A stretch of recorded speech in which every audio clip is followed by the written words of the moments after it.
Hello, welcome to Ray-ality TV. I'm Raymond Bakari, and today I'm joined by the state representative of District 7 here in Rhode Island, Representative David Morales. Rep Morales, how are you today?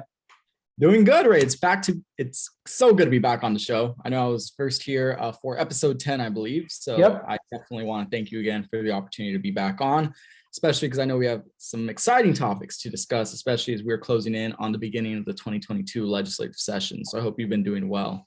I've been doing great, and it's great to have you on again. Just starting off, the main first few questions for this is going to actually be around a bill that both you and Senator Bell are leading the front on, which is a bill that, to my understanding, is going to allow the city of Providence to be able to tax institutions like Brown University that have a non-taxable status. Do I have that correct?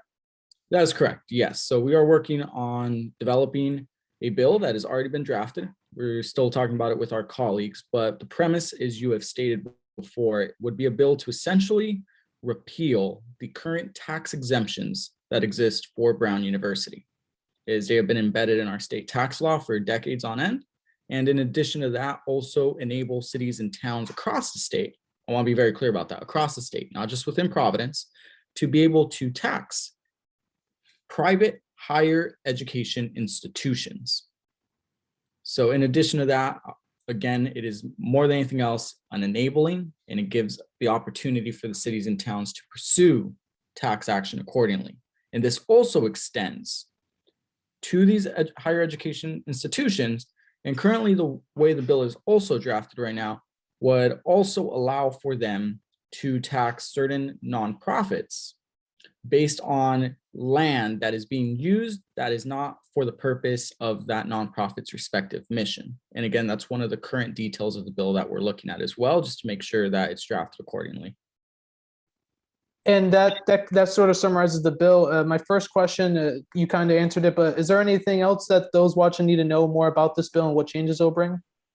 Yeah, so I think it's important to note that under the current system where higher education institutions that are private schools are essentially exempt from taxation, again, because of the way that our state tax law is drafted. And in accordance to that, what a lot of cities and towns will do is they enter what are called quote unquote pilot agreements, payment in lieu of taxation.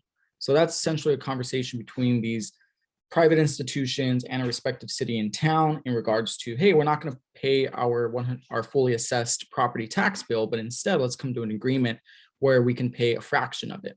For example, Brown University, as of right now, it fluctuates every year, but they're under a pilot agreement where they're essentially paying about 12% of what they would otherwise be paying in property taxes.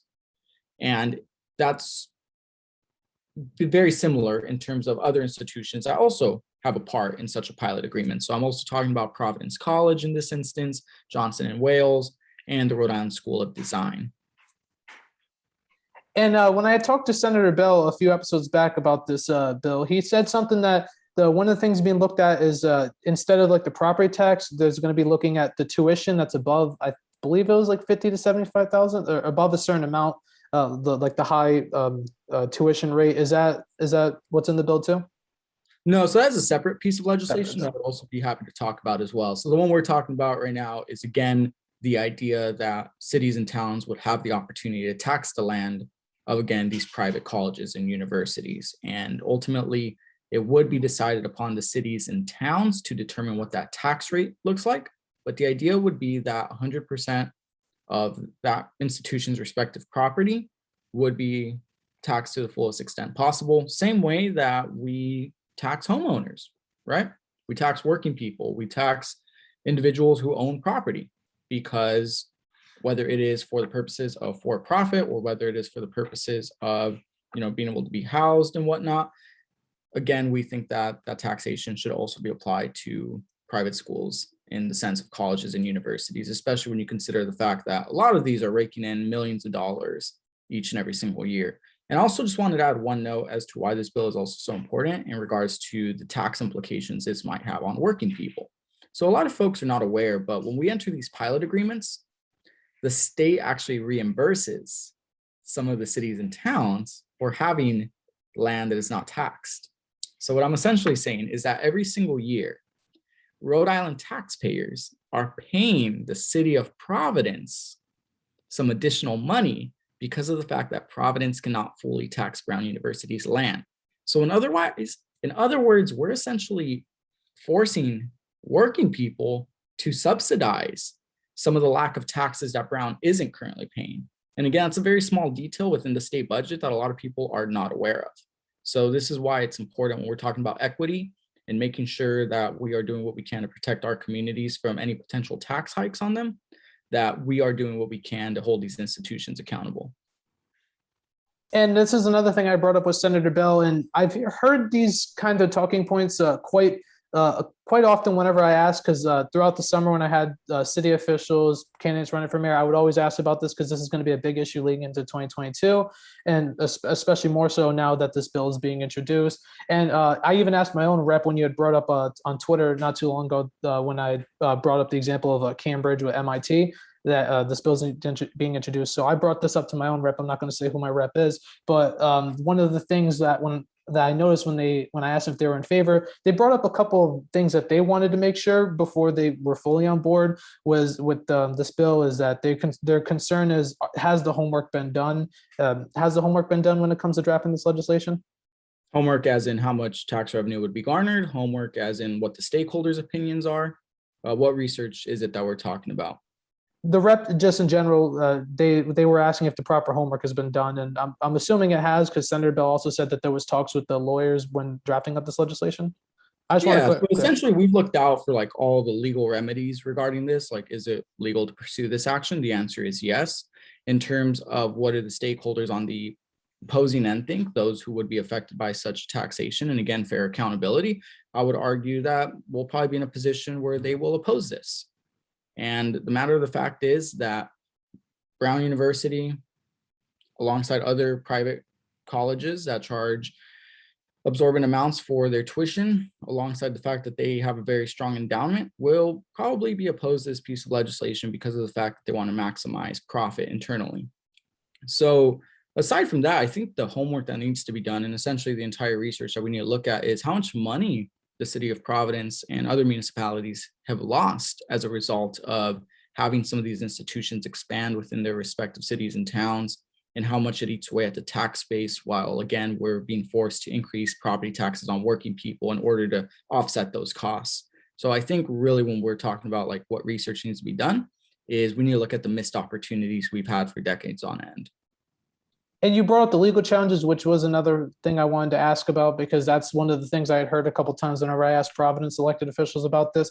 Their concern is that because there's a charter that dates back to before the country's founding. I just want to get a clarification on that, as the preparation has been done to, because I believe Senator Bell said the language was very bare bones, right? In that charter? Yeah, so very much so. I mean, one could argue that this could be enough for example, Brown University to trigger a lawsuit because of the fact that they're embedded within the state charter saying that they would not be taxed. But again, the language of that state charter, which again was written back in the 1800s, is very much broad. And this would not be the first time a case like this has ever been presented across the country. From my understanding, I think Dartmouth had a very similar challenge a few years ago where they were being threatened of essentially being taxed. And so they brought up, again, very similar in their sense, they had a state charter and noted the fact that they were exempt from taxation. The courts found that it did not necessarily indicate that they were essentially tax exempt or tax free if the state wanted to impose any. So I imagine we would have a very, very similar situation here if this bill were to pass. And you had brought up revenue, two answers, not the answer before that one. And this is an interesting topic when it comes to revenue that could end up coming to the city if the city is able to tax Brown and all those other institutions. Because to my understanding, it's within the range of like the 50% of the property that is not able to be taxed in the city. Do I have that correct? So right now in the city of Providence specifically, over 40% of land is not eligible for taxation because it has been exempt. Sorry. I would just say a vast majority of that is because of private colleges and universities. You could also include the hospitals in there, and then the vast array of nonprofits that we have. But I want to be very clear that the vast majority of this is because of the private colleges and universities, not necessarily some of the nonprofits that are doing critical work to support our neighbors. And if those colleges ended up paying their fair share, that could bring a lot of revenue to the city to fund basic city services that has been desperately needed in the city for decades upon decades. How much revenue would this bring or is projected to bring to the city? Well, ultimately, it comes back down to the city making sure that they are targeting every property that these respective private colleges and universities own and making sure that they're doing it at the fully assessed value. So we're definitely talking well over $200 million collectively. I get specific numbers as well, but when you're looking at the range of, again, Brown University, RISD, PC, Johnson and Wales, that's, again, hundreds of millions of dollars that we're not collecting in taxes every single year because we've allowed for the system to work in this way. And now this is our opportunity to address that. And as you noted earlier, really gives us the opportunity to finally, and I emphasize finally, be able to have the critical city services that we need. And one thing I will often talk about is the fact that even though I'm not necessarily the city council person in the area that I represent, one of the most common phone calls I tend to get is regarding sidewalk repairs. And then I connect with the city and then I'm told that we have a backlog of sidewalk repairs that goes back over 12 years. And a lot of it comes back down to the fact that Public Works does not have the capacity to make these repairs. So for me, it's very important that we have the necessary funding to take care of some of the basics, like, again, having decent sidewalks, having decent roads, because that's what, for the most part, working people care about, especially from their local government. And not only just the roads, but I mean, even things like the pension system that, I mean, if that problem goes further, could end up resulting in maybe even bankruptcy for the city further down the line. And you had mentioned other institutions like JWU, PC, RISD. And I also heard rumblings about LaSalle as well with that similar status. I just want to clarify, would those institutions have to be taxed as well if this bill passes? No, they would not. No, they would not. This would be just for colleges and universities. So LaSalle Academy, unfortunately, was exempt from taxation this past year. There was a bill introduced. It was about the second year in a row that it was introduced for the purpose of exempting LaSalle University property from being exempt from taxes. And that flew through the House and the Senate. I am proud to say that we collectively had about 20 no votes in the House, which, as you can imagine, combined with both Democrats and Republicans, it's actually a significant amount, given the fact that we tend to pass bills in the chamber with relative ease. So the fact that there is just some pushback shows that the legislature is recognizing, hey, there are some cases where we are essentially handing out tax exemptions to institutions that do not need them. And I do want to note that as a result of LaSalle Academy being off the Providence tax payroll, our city is estimated to lose around $90,000 per year. And that's the equivalent of, we're looking at like what, probably 25 houses that would otherwise be taxed. And what about the other colleges like JWU, PC, and RISD? Those would be taxed if this bill passes, or be able to be taxed? Yes, again, it would be enabling, so they would be eligible for taxation now. But as for the high schools, they would not be. And when I had asked the council president and a number of city councilors, I always got different answers about how this issue could be resolved. And I do want to just clarify, even though to my understanding, it's this bill would be, the start, but I just want to clarify for those watching, because if they've watched, they've probably heard the array of answers I get all the time when I ask about this. I've heard one time it was a federal issue. So one time I heard if the state lets Providence tax. So I just want to clarify for those watching, the process is just signing this bill into law and that locks it in for the start. Exactly. Once we pass this bill, this gives cities and towns, particularly Providence, given the fact that we're most affected by lack of taxation on these properties, the ability to pursue taxation on higher education institutions that are private. And looking at the process that this bill would have to go through, would need to pass the House, the Senate, and then have the governor sign it into law. I know there are other reps that are that are in favor of this bill. For example, Rep. Lombardi on this show said that he would be on board with this bill, and a number of other reps too that I've asked about this, and state senators. To your knowledge, how many reps on the House side of things are in favor of this bill? So this bill definitely excites me because it has bipartisan support. I've had numerous conversations with Minority Leader Blake Filippi on this issue. And we both definitely agree that Brown University has been taking advantage of Providence and also taking advantage of, again, state taxpayers. So I don't want to speak for the entire Republican caucus, but I know there's definitely support there. Obviously, you will find support within the quote unquote progressives or left-leaning representatives within the House. But again, I would also argue this would go for more moderate members along with some of our more conservative members.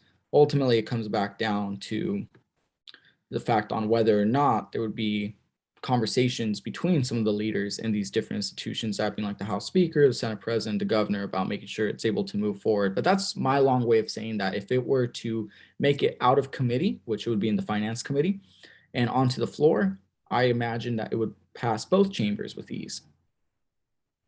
Yeah, and I hadn't actually known if any Republicans supported it, because I remember seeing on Twitter not too long ago, Leader Filippi, he had shown his support for it, and I was like, "Whoa! If that caucus, that's 10 reps right there, and then with like another 15 and 20, that would have the majority right there to pass the House." And you had mentioned leadership. I just want to ask: have there been any conversations with the House leadership or even governor on this bill yet? They've been premature. Myself and the Speaker have talked about it very briefly before. I know for a fact that the president of Brown University definitely does not support the bill and has made that known to some of, again, the influential leaders within the House. But that's the power of organizing and the importance of organizing, right? So if we're able to mobilize, especially community members across the state, to recognize the fact that they are essentially being taken advantage of by these institutions, then we will see a strong presence during the committee hearings, both in the House and the Senate, and ultimately be in a position where a lot of officials understand the urgency of this issue and will want to pursue the passage of this bill and ultimately put their cities and towns in a position where they could tax some of these institutions. It's certainly going to be an interesting session with seeing how this bill turns out. And now just shifting the topic, because that was like the first half with talking about this bill, I want to kind of shift to 2022 a little bit. And now, since this is going to be your, I just want to clarify, are you planning on running for re-election for District 7 in 2022? Yes, I'll be running for re-election for House District 7 to represent our neighbors in the Elmhurst, Mount Pleasant, and Valley neighborhood.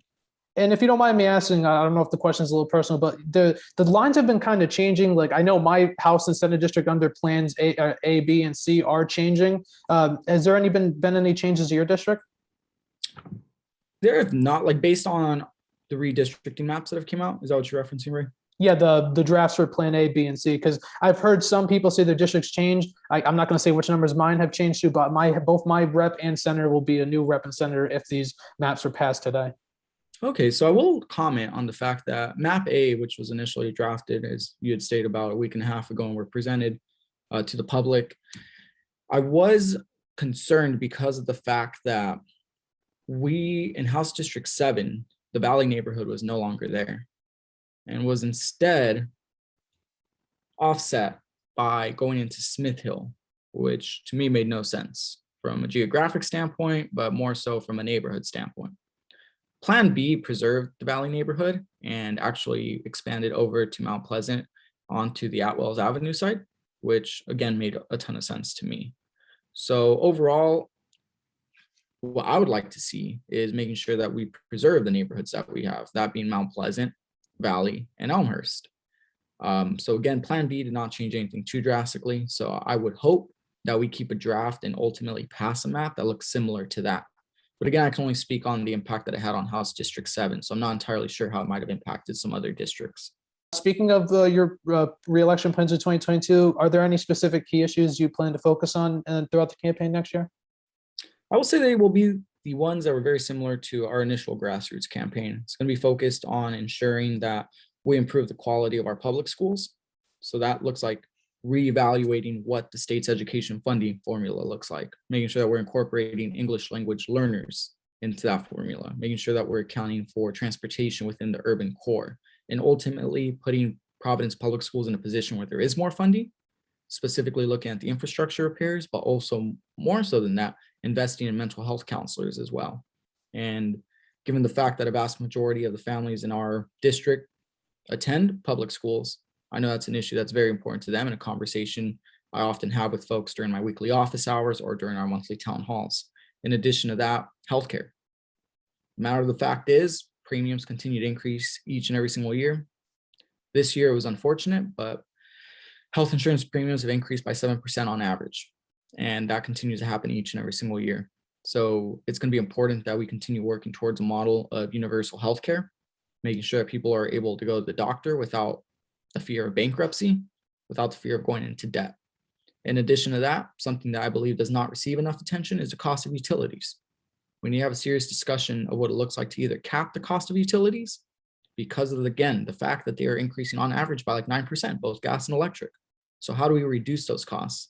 How do we make sure that National Grid or the PPL Corporation, whichever one is in control of our utilities by next year, is not price gouging people and taking advantage of working people? Alongside that, something that I also find to be just as important when we're talking about housing is to go a step further beyond just the further development of affordable housing, because as we know, those are projects that take years and they're very valuable. But in the meantime, and in the immediate, most importantly, we need to start looking at what a rent stabilization model would look like. If we can cap rent at a 4% increase each and every single year, just imagine how many working families we're protecting from either being displaced or ensuring that, again, they're not being house cost burdened in the sense that they're spending well over 30% of their income just to have a roof over their heads. So I break it down in the sense of healthcare, education, housing, and the cost of utilities as being some of the main pillars that I will be discussing with my neighbors this upcoming election season, but most importantly, year round, because I'm very proud of the fact that since being elected into office, I've had 7 community town halls.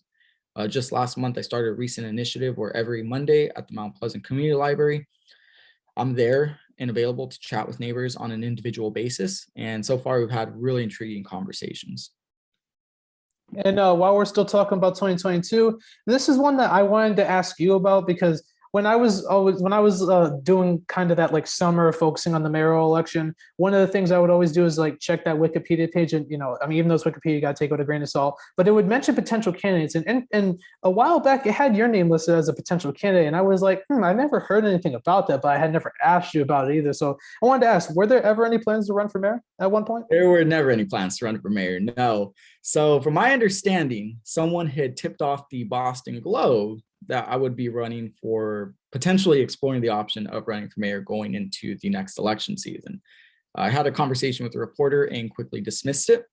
And again, my priority has been to do whatever I can within the state house to ensure that we're preventing any bad policy that would hurt working people from passing, while at the same time, again, being able to push for the ideas we just talked about: education, healthcare, housing, and utilities. I'm glad we were able to clarify that, because I mean, recently it got taken down because they had a bunch of like reps and senators on there, and I was like, I hadn't heard any of these people, like any of these reps and senators. And I was like, it is Wikipedia, but we got to make sure it's a little bit accurate. So I'm glad we were able to clarify that. And while talking about 2022 mayoral race, a big issue that a lot of the mayoral candidates and even those who represent Providence General Assembly, I'm assuming, want to focus on is addressing the city's pension system. This is probably alongside with the Brown University making them pay their fair share, one of the, if not the biggest issues facing Providence in this election cycle. And I'm just curious, as a member of the General Assembly representing Providence, what would be your solution to addressing the pension system in Providence? Yeah, I think we need to seriously reconsider the pension obligation bond that was introduced last year. I know Mayor Lorza was pushing for it. However, the unfortunate reality is it wasn't introduced until the 12th hour. It was already mid-June, and we were barely talking about what this transformative bond would look like for the city. And from my understanding, it's a very low risk bond. And in addition to that, it would have been happening during the time where interest rates are at an all-time low, unfortunately, due to some of the effects of COVID-19.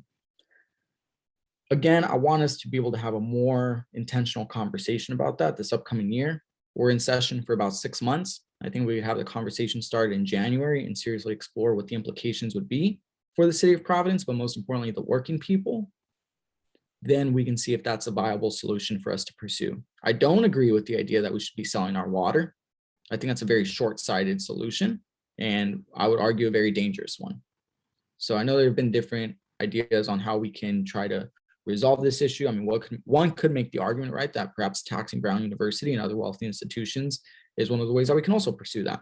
Again, I would probably have to look closer at the economic models of what the timing of that would be, because if we were to pass, for example, the tax Brown University and other wealthy institutions bill this year, it might be a year or 3 years before we actually start taxing them and put them on the payrolls.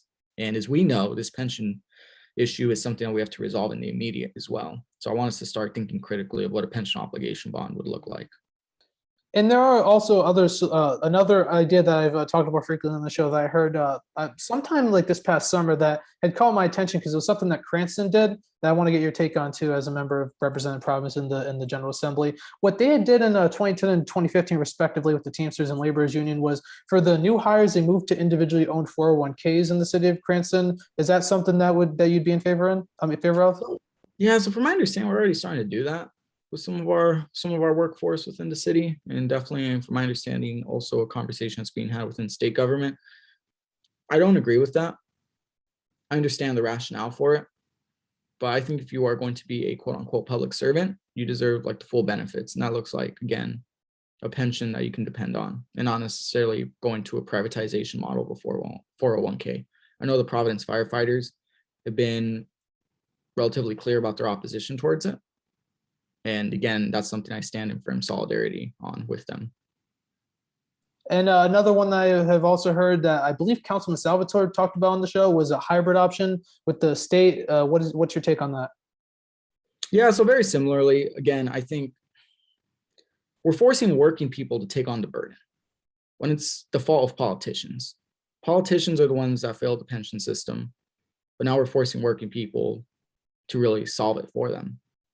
So again, that's why I say I think the pension obligation bond would be something worth considering on a more serious discussion. And again, we have 6 months to discuss it.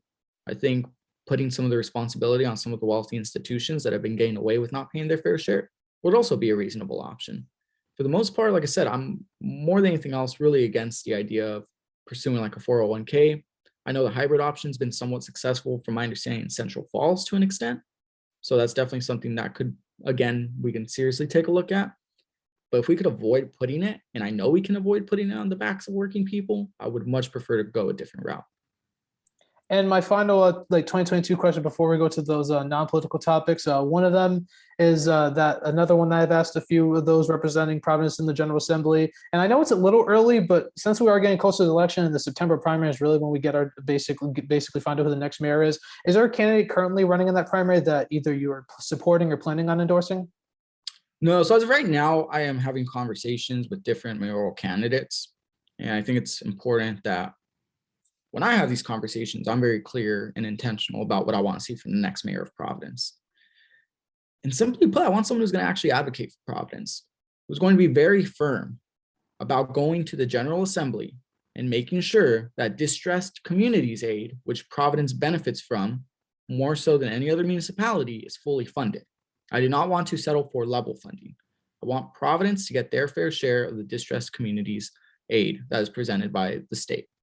In addition to that, I want a mayor who has the backbone to go up against some of these wealthy institutions like Brown University and say, you need to pay your fair share and stop taking advantage of working people.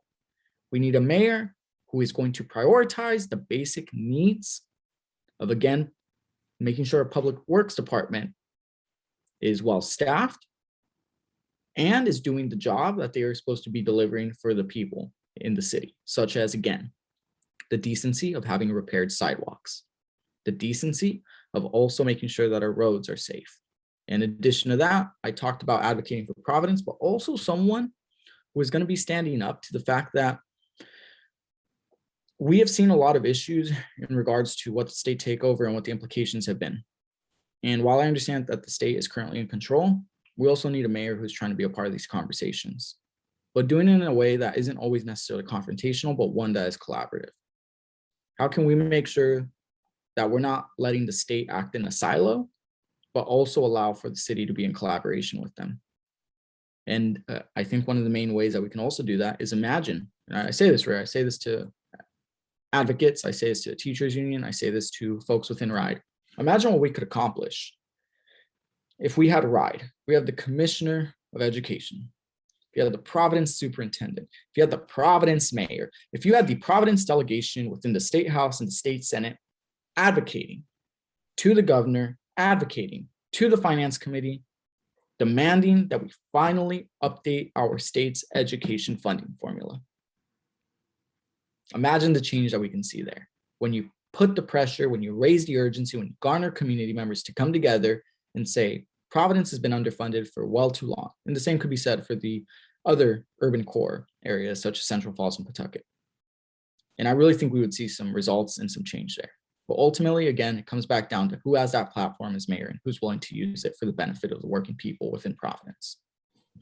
And do you have a time frame for when you would make that decision for an endorsement before the September primary?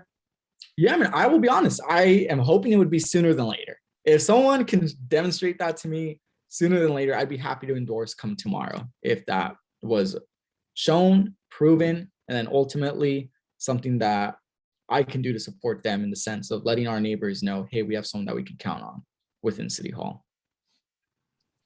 Now looking at our last two topics, we did it last time. Time for round two on this. Time to talk some wrestling. So, I mean, a lot has happened since around this time last year when we had you on for episode 10. What are your thoughts on everything AEW has done over the past few months? I got to get this, but I know you're a big AEW fan. Yeah, I think AEW has been exceeding all expectations. They continue to just raise the bar each and every single week. And I said it last time, right? But I'm going to continue to emphasize it. Every week feels special, where they invest the time and the resources for what their opening match is going to look like all the way to the main event. And I think with the return of CM Punk, finally back in the professional wrestling world after 7 years, you have Bryan Danielson now in the hunt for the AEW World Championship. We have Hangman Adam Page, who has finally reached the top of the mountain and is finally the world's champion. You had Kenny Omega's historic reign. There's just so much going on for AEW this year. And again, I say this from like top to bottom of the card. Folks are being utilized in ways that I believe, unfortunately, WWE hasn't been able to deliver in a very long time since the Ruthless Aggression era.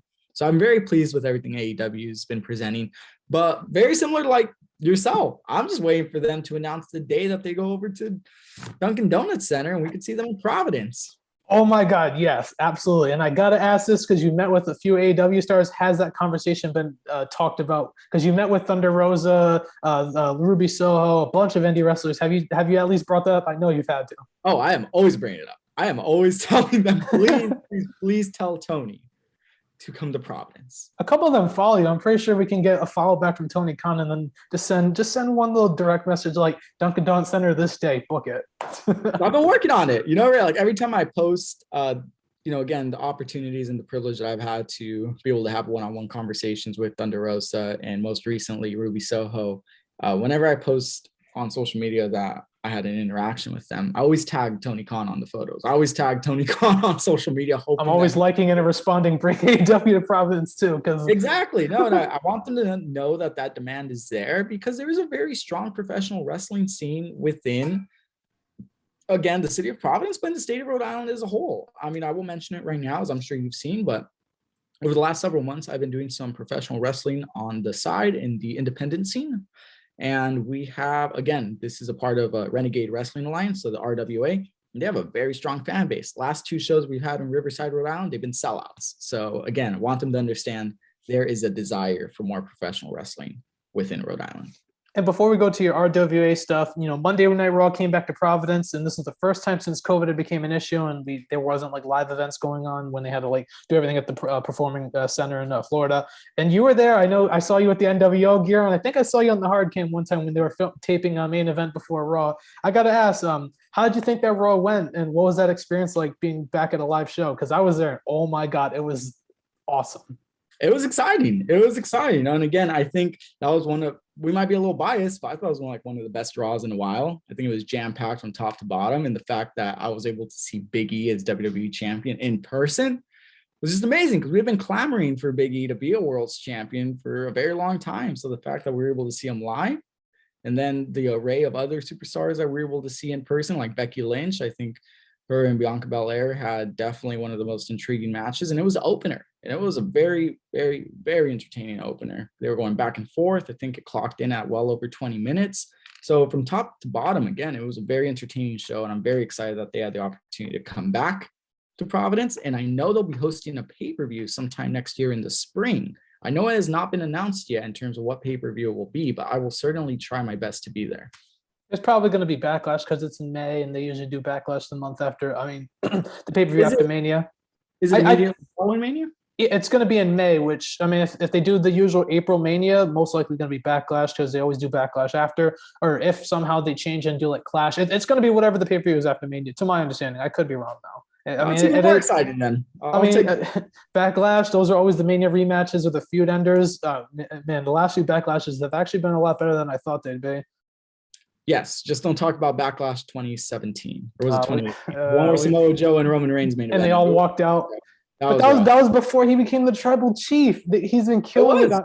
He's been killing it on SmackDown. Oh my God, that's also been awesome. But you know, since we're talking about events with wrestling relation, you know, Rhode Island Comic Con ended up coming here. I was so disappointed I couldn't get to go. Did you end up going? And who did you get to meet? Because I believe you went. I'm not sure. I did not go to Rhode Island Comic Con. No, as much as I appreciate the fact that we have that opportunity each and every single year, I will share. I think it's inaccessible to families. Right, I really do. The matter of the fact is, a one-day pass was costing around $40, and then you do that as an individual, and then let's say you have 2 kids, you're already looking at an upwards of $100 just to get in, not even to like buy anything or to get photo ops. Exactly. So I did not attend because I will admit it was out of my budget.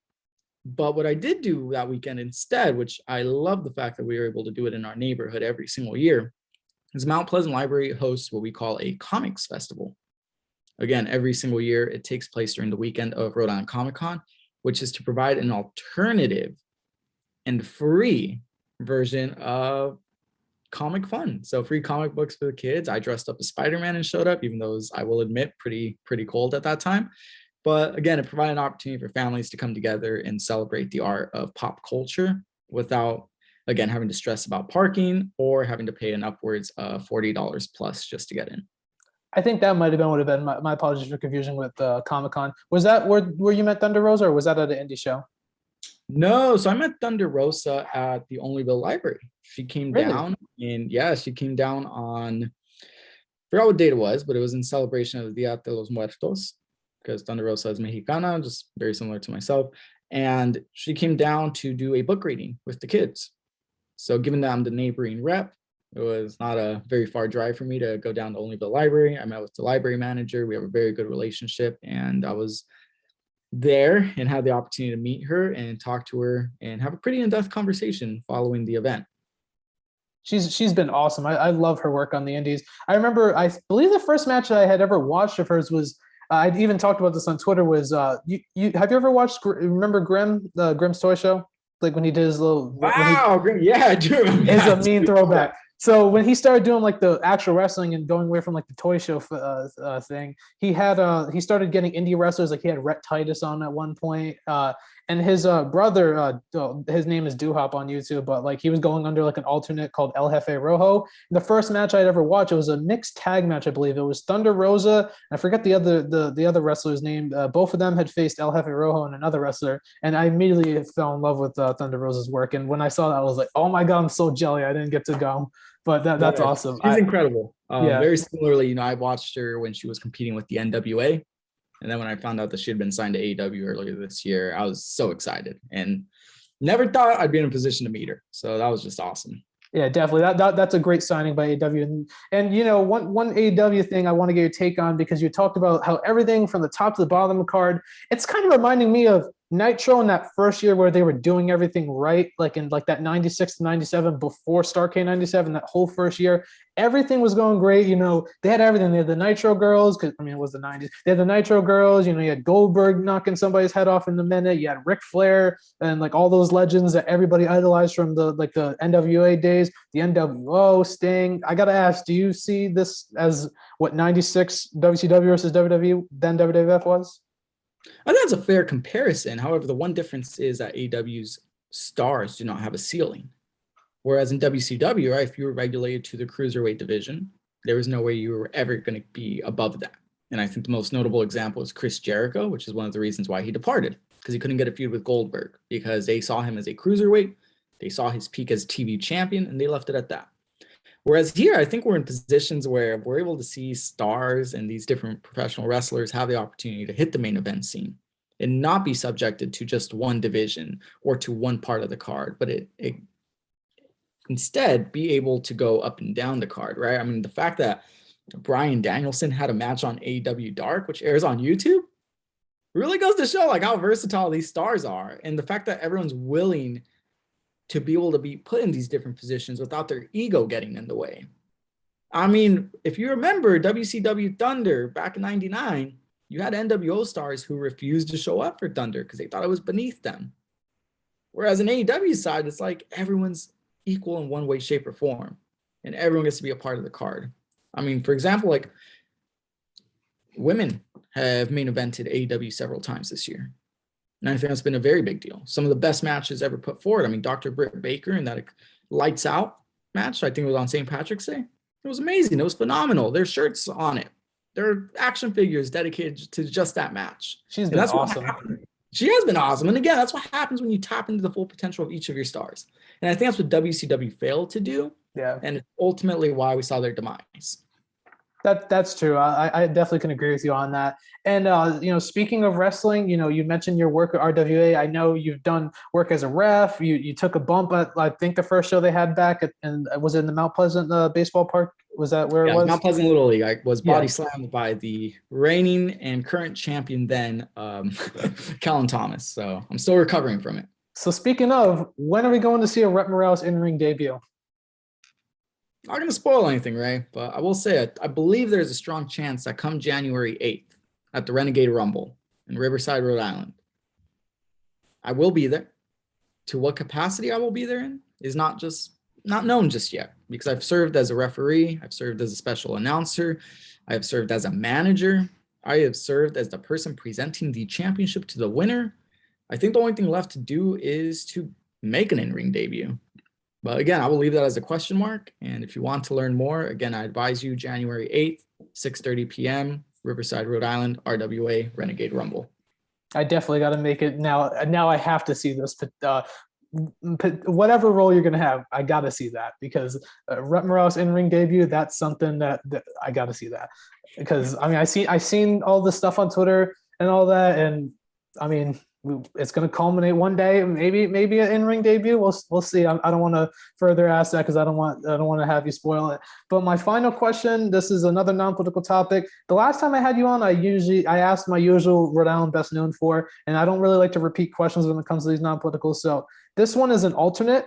In your opinion, what do you think is the biggest misconception people have about our state, whether it's, people that, aren't from Rhode Island or just in general?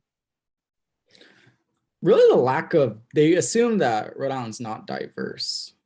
That's something I've heard a lot from folks. They assume that there aren't many Black and brown people in Rhode Island. And while one can make the argument outside the urban core, I think, again, that misconception that Rhode Island is not very diverse is something that, fortunately, I have the opportunity to quickly dismiss and reassure people actually know we are a very diverse community.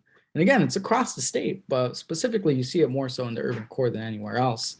So I think that's something that people are often amazed by, like the diverse cultures that we have here. And I think it even goes to show, like in Federal Hill, you're starting to see a lot of Latino restaurants pop up. And that shows like the growing diversity that's been taking place in our state for decades. So the fact that I believe we're going to start overcoming that misconception is what's really exciting to me, especially when you see the fact that in the latest census count, Latinos grew significantly, and now we're at an all-time high in terms of what the Latino population is comprised of within Rhode Island.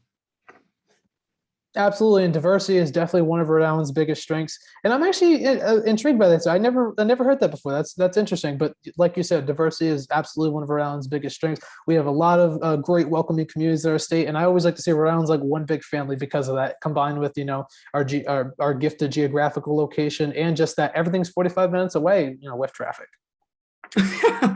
Yes, but don't you dare ask someone to drive more than 20 minutes. Oh no, that's asking too much. That's like asking someone to drink Dell's lemonade with a straw. Not happening in Rhode Island. Exactly. Rep Morales, I want to thank you so much for coming on the show again. It's been great having you on. Likewise, Ray. You take care, and again, thank you for the opportunity. Really appreciate it. And thank you for watching this episode of Ray-ality TV. If you want to see future episodes as soon as they're posted on this channel or the Anchor TV channel at Rick, where we do the dual uploads, please click the subscribe buttons down below along with the post notification bell icons. If you're reading the political profile version of this article, you can visit anchorweb.org where you can see this one, prior ones, and future ones. I'm Raymond Vicari. I'll see you on the next episode.